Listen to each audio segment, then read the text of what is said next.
ষাট বালাই মমতা বন্দ্যোপাধ্যায় থাকবেন না কেন? একথা বললেন কি করতে? মমতা বন্দ্যোপাধ্যায় কম করে 10-12 বছরের বড় উনি একথা বলেন কি করে? এরা পরিশ্রম করেনি, এরা খাটেনি, এরা সংগঠন করেনি, এরা গা ঘামায়নি, এরা অলস কুঁড়ে, এবং এরা চাটুকারিতাকে, স্থাবকতাটাকে শিল্পের পর্যায়ে নিয়ে গেছে বরাবর। যতদিন রাজনীতি করছে ততদিনই। তার আমি জবাব দিয়ে দিয়েছি, হাতি চলে বাজার, কুত্তা ভোকে হাজার। হাতি চলে বাজার, এবং এই যে হাতি হাঁটছে এটাও বলছেন। Very good. আমিও কিন্তু ব্যক্তিগতভাবে এইসব সুদীপ বন্দ্যোপাধ্যায়ের উত্তর দেওয়ার মতন জায়গায় আমিও নেই। আমিও 5 বারের MLA, 10 বছরের কাউন্সিলর। আমিও মমতা বন্দ্যোপাধ্যায়ের আশীর্বাদ ধন্য। সুতরাং আমার কোনো ব্ল্যাক স্পট নেই, কালিমা লিপ্ত নই, আমি দুর্নীতিগ্রস্ত নই, আমি হেফাজতে থাকা লোক নই। সুতরাং যারা এই হাতি চালে বাজার, কুত্তা ভোকে হাজার, তাদের বলে দিই যে আর বোধহয় এই ফ্রেজটা উনি আর ব্যবহার করবেন না। তার কারণ এটা ঘটনা, আমরা দলের ডোবারম্যান, আমরা দলের গ্রেহাউন্ড, গ্রেট ডেন। সতর্ক করি, শত্রু দেখলে তেড়ে যাই, কিন্তু আমরা সাদা হাতি নই, হোয়াইট এলিফ্যান্ট নই, অনুৎপাদক নই। আমরা নরেন্দ্র মোদীজি, অমিত শাহজি, ওম বিড়লাকে গিয়ে সুর নাড়িয়ে বন্দনা ভজনা করি না। বলছেন তিনি ডোবারম্যান, তিনি হচ্ছেন গ্রেট ডেন, ডোবারম্যান তো আর মানুষ নয়, ম্যান আছে বলে পেছনে, ডোবারম্যান তো কুত্তাই। আরেকটা তৃণমূল প্রার্থী সুদীপ বন্দ্যোপাধ্যায় অসভ্যতা করাচ্ছেন, নোংরামি করাচ্ছেন। আজকে নাকোদা মসজিদের পাশে 42 নম্বর ওয়ার্ডের বিস্কুট গলিতে একটি চট, প্লাস্টিক, জুতোর গোডাউন বা কারখানাতে ভয়ঙ্কর আগুন লাগে। আমার নিজের বেরোনো ছিল, অন্য জায়গায় পদযাত্রা ছিল। ইনস্পাইট অফ দ্যাট আমি সেখানে খবর পাওয়ার পর আমি ছুটে যাই, এবং স্বাভাবিক কারণে আমার সহকর্মীরাও সেখানে উপস্থিত ছিলেন বা আরও আসেন। যেহেতু আমার উপস্থিতি এবং সেখানে তৃণমূলের MLA নেই, তৃণমূলের MP কাম প্রার্থী নেই, তাতে জ্বালা হয় তৃণমূল কাউন্সিলর, এবং গুন্ডা প্রকৃতির কাউন্সিলর। তো সে সেখানে পুলিশের সামনে সেখানে অভদ্রতা, অসভ্যতা করে, এবং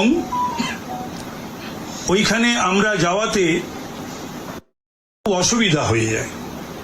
অসুবিধার কারণ নিশ্চয়ই খারুর জানতে অসুবিধা থাকে না। এবং তারপরে আমি যখন 29 নম্বরে যাই, আজকে 29 নম্বরে কমপ্লিট করি আমি পদযাত্রা, টোটাল ওয়ার্ড। যখন আমি নারকেলডাঙ্গা নর্থ রোডে ঢুকি, সেখানে ওখানকার কাউন্সিলর, তার সমস্ত 2 সাগরেদ, যাদের একজনের বিরুদ্ধে 3-4টে কেস রয়েছে এবং জেলখাটা আসামি, মোহাম্মদ জামিল এবং মোহাম্মদ আসিফ। এর পূর্বে কি হয়? এর পূর্বে 42 নম্বরে আমাদের সহকর্মী মোহাম্মদ শামীমকে গায়ে হাত দেয়, মারধর করে, কেস হয়েছে বড়বাজার থানায় এবং পুলিশের সামনে। আমি ওসি এবং ডিসির সঙ্গে কথা বলি, তৎক্ষণাৎ ওসি স্পটে ছিলেন, ডিসিকে ফোনে বলি, এবং সেই গায়ে হাতটা দেন সেই গুন্ডা কাউন্সিলর মহেশ শর্মা। এ গেল 1। 2 হচ্ছে 29 নম্বরে আমি আমার সহকর্মীদের নিয়ে যখন পদযাত্রা করছি এবং নারকেলডাঙ্গা নর্থ রোডে করছি, সেখানেই মোহাম্মদ জামিল এবং মোহাম্মদ আসিফ, তারা বলে মুসলিম মহল্লা মে কিউ ঘুসা। ভয়ঙ্কর কথা। আমি সঙ্গে সঙ্গে প্রতিবাদ করি, এগুলো পুলিশের সামনে হচ্ছে। এটাও আমি ডিসি, ESD এবং OC নারকেলডাঙ্গাকে বলি। তা আমি দাঁড়িয়ে 2 বার প্রতিবাদ করি, এই সমস্ত কথা বলো না, এটা ভয়ঙ্কর কথা। এটা কি ভারতবর্ষ নয় নাকি? এটা কি পশ্চিমবাংলা নয় নাকি? মুসলিম মহল্লা কেউ ঘুষা? আমি 13 বার এটা নিয়ে প্রার্থী, এর আগে 12 বার, কখনো আমাকে এই কথা শুনতে হয়নি। এবং আমি যে বিভিন্ন জায়গা থেকে বিধায়ক ছিলাম, সমস্ত জায়গায়, রাজাবাজারের বিধায়ক ছিলাম, জাকিরিয়া, নাকোদা মসজিদ, কলুটোলা MLA ছিলাম, বরানগরের আলমবাজার রাজাবাগানের এমএলএ ছিলাম, আমি জীবনে এ ধরনের কথা শুনিনি।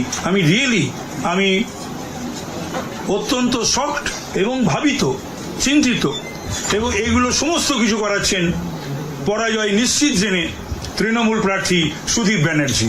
আমি এর তীব্র প্রতিবাদ করছি এবং ইসিকে আমি এক্ষুনি আপনারা চলে যাওয়ার পরই একটি চিঠি ড্রাফট করে ইসিকে দেব, copy to CEO, DEO, CP, concerned DCs and concerned OCs. তো ভয়ঙ্কর বিষয়।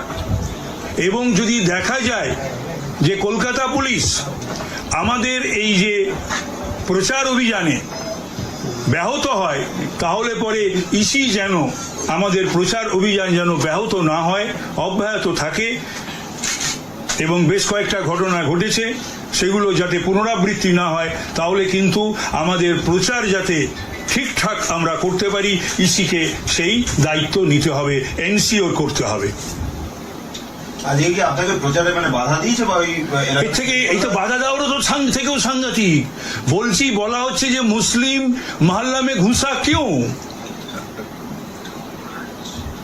শেষ পর্যন্ত কোনো প্রচার করতে পেরেছে? 100 বার করেছে, পুরো বললাম তো, শুরুতেই বললাম। তোমরা বোধহয় মুশকিল হচ্ছে, তোমরা না পুরোটা শোনো না, দিয়ে ঘন ঘন উল্টো পাল্টা প্রশ্ন করে। এগুলো দয়া করে করো না, অন্তত আমার সঙ্গে করো না, ভালো লাগে না আমার। বিরক্ত, এমনি বিরক্ত, আরো বিরক্ত করো তোমরা। সেটা হলো যে আমি প্রথমেই তো বললাম যে আমি 29 নম্বর ওয়ার্ডের পুরো প্রচার অভিযান চালিয়েছি, কমপ্লিট করেছি। আমি পালিয়ে যাওয়ার লোক নই, জীবনের দাও লাগিয়ে এই নির্বাচন লড়ছি। আমার প্রাণ চলে গেলেও কিছু যায় আসে না। কতবার বলবো এই কথা? আমি পালানোর লোক? দাঁড়িয়ে দাঁড়িয়ে মৃত্যুবরণ করব? তবু পালানোর লোক আমি নই। যারা জানে তারাই জানে।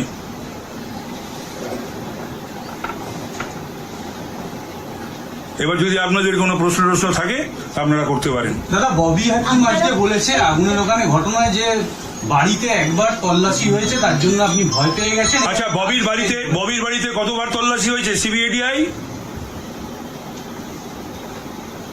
1, 2 হচ্ছে যে ববিকে আমি চ্যালেঞ্জ জানাচ্ছি যে আমি 13 বছরে এই সরকার ছিল, আমি 13 বছর এমএলএ ছিলাম, মন্ত্রীও ছিলাম 2.5 বছর, ডেপুটি চিফ হুইপ ছিলাম। চ্যালেঞ্জ করছি, ওই যে বলেছে না ওয়াশিং মেশিন ইডি ঢুকেছে, বলুক আমার বাড়িতে ইডি কে ঢুকিয়েছে। আর পার্টি চুপ ছিল। ইডি ঢুকিয়েছে সুদীপ ব্যানার্জি, আর মমতা ব্যানার্জি শেখ শাহজাহানের পাশে দাঁড়িয়েছে। তাপস রায়ের একটা কথা বলেনি। ববির বাড়ির ইডি নিয়ে কথা বলেছে, ববির বউয়ের রান্নাঘর নিয়ে কথা বলেছে। আমারও একটা সি আছে বা ছিল, তারও একটা রান্নাঘর ছিল। তো সুতরাং এটা সাবস্টেন্সিয়েট করে যে পার্টির থেকে এটা করানো হয়েছিল, তাই পার্টি পাশে দাঁড়ায়নি। 1, 2 হচ্ছে যে ববি এই সমস্ত কথা যেন না বলে, আর ভেবে চিনতে যেন বলে। ববিকে নমিনেশন না দেওয়ার জন্য কারা না কারা মমতা ব্যানার্জির বাড়িতে কে বাজিয়েছিল, অত অসভ্য ঢিল মেরেছিল কে? 2, এই যখন নারদা নিয়ে কেস হয় এবং জিজ্ঞাসাবাদ হয়, তখন শুভেন্দুর রেফারেন্স দিয়েছিল এই ববি। শুভেন্দু রেফারেন্স দিয়েছিল, নিজের বেলা আঁটিসুটি, পরের বেলা দাঁত কপাটি। শুভেন্দুর রেফারেন্স দিয়ে অভিষেকের দিকে তীর দিয়েছিল, তীরটা ছিল অভিষেকের দিকে। এগুলো যেন ববি ভুলে না যায়। আর ববি আমার দেখা শোনা মেয়রদের মধ্যে মোস্ট অপদার্থ এবং ব্যর্থ মেয়র, যার কলকাতা ইতিহাস সম্বন্ধে, কলকাতার ভূগোল সম্বন্ধে, কলকাতার সংস্কৃতি সম্বন্ধে কোনো জ্ঞান নেই। এবং ওর সময় সবচেয়ে বেশি আনঅথরাইজ কনস্ট্রাকশন কলকাতার বুকে হয়েছে। গার্ডেন ডিচে ওর কেন্দ্র, ও মন্ত্রী, ও মেয়র, 12 জন রমজান মাসে মুসলমান মারা গেছে। এরপর বড় বড় কথা কোন মুখে বলে? ও তো আমার পরে গেছিল শুনলাম, সেটাও বোধহয় আমি যাওয়া শুনে। তাহলে ও কি ছবি তুলতে গেছিল? বা ওকে যারা ডেকেছিল, যদিও এমএলএ এমপি এখনো পর্যন্ত পৌঁছয়নি। তো সুতরাং কোনো কিছু কথা বলার আগে যেন ভাবনা চিন্তা করে বলে। আর আমার বিরুদ্ধে যদি ববির কাছে কেন, কারুর কাছে যদি কোনো দুর্নীতি সংক্রান্ত তাপস রায়ের ইনভলভমেন্ট থাকে, সেটা যেন এখনই সেটা প্রেস করে জানায়। বা ওদের অনেক এজেন্ট দালাল আছে ইডি সিবিআই, তাদের কাছে যেন কাগজ দিয়ে দেয়। এটা খুব দুঃখের এবং দুর্ভাগ্যের। অরূপের ভাই স্বরূপের বাড়িতেও ইনকাম ট্যাক্স গিয়েছিল, সেটা নিয়েও মুখ্যমন্ত্রী বলেছিলেন। কিন্তু আমি জানি না কোন অজানা কারণে, অজ্ঞাত কারণে মাননীয় মুখ্যমন্ত্রী, তিনি হয়তো জানতেন যে এটা তো দলের তরফ থেকেই করা হয়েছে, আর কি বলবো, তিনি কিন্তু আমার বাড়ির প্রসঙ্গ একবারও তোলেননি, নিজেও একবারও ফোন করে ডাকেননি, বা আমার বাড়িতে কাউকে ফোন করেননি, বা কাউকে পাঠানো নেই। তো সুতরাং এই ঘটনা যদি ঘটতো ববির সঙ্গে, ববি তো এর আগে দুবার তো আমি বললাম যে একবার কারা না কারা বাজিয়েছিল, ঢিল ছুঁড়েছিল মমতা ব্যানার্জির বাড়িতে নমিনেশন না পেয়ে, আর একবার নারদা প্রসঙ্গে শুভেন্দুকে ঢাল করে, শুভেন্দুর বিবৃতিকে ঢাল করে রেফার করে অভিষেকের দিকে তীর ছুঁড়েছিল। তো এগুলো কিন্তু সব আমাদের স্মৃতিতে রয়েছে, ভুলে যেন না যায়। এরা হচ্ছে কি, এরা যখন যেমন পারে তখন সেরকম কথাটা বলে। আর ব্যাপারটা হচ্ছে মমতা ব্যানার্জি না থাকলে এরা ক্যাবিনেট মন্ত্রীও হয় না, আর মেয়রও হয় না, সেটা বাংলার লোক জানে, সকলেই জানে। তো হয়েছে তাই এত বড় বড় লেকচার দিচ্ছে, কথা বলছে, বলুক। নারদা কাণ্ড কি কেডিসি কে টাকা দিয়ে বেসিক্যালি ঘটানো, মানে করানো? আমি কি করে জানবো? সেটা তো ওই বলেছে, ওই তো বলেছে, আমরা শুনেছি। সেই জন্য বললাম না, নিজের বেলা আঁটিসুটি, পরের বেলা দাঁত কপাটি। কোনো কিছু কথা বলার আগে যেন একটু ভেবে চিনতে বলে, আর আমার সম্বন্ধে বলার আগে যেন অত্যন্ত ভেবে চিনতে বলে। বিষয়টা হলো যে কেন্দ্র ফেডারেল স্ট্রাকচারে কেন্দ্র এবং রাজ্যের মধ্যে একটা সুসম্পর্ক থাকবে। আপনি দেখেছেন কোন রাজ্য সরকারকে এইভাবে ঝগড়া করতে কেন্দ্রের সঙ্গে? কোন মুখ্যমন্ত্রীকে অহরহ অনর্গল কেন্দ্রের বিরুদ্ধে খালি কেন্দ্রের সঙ্গে ঝগড়া করেই গেলেন। তাহলে রাজ্যের উন্নতিটা, রাজ্যের কাজটা কি করে হবে? সব সময় ঝগড়া করলে হয়? সব সময় গাল পাড়ছেন, সব সময় ঝগড়া করছেন। নবীন পট্টনায়ক করে? কোন মুখ্যমন্ত্রী এত কথা বলে বলুন আপনি? এত তো বাংলারও মুখ্যমন্ত্রী ছিল, এত তো ভারতবর্ষের বিভিন্ন রাজ্যের মুখ্যমন্ত্রীরা রয়েছেন।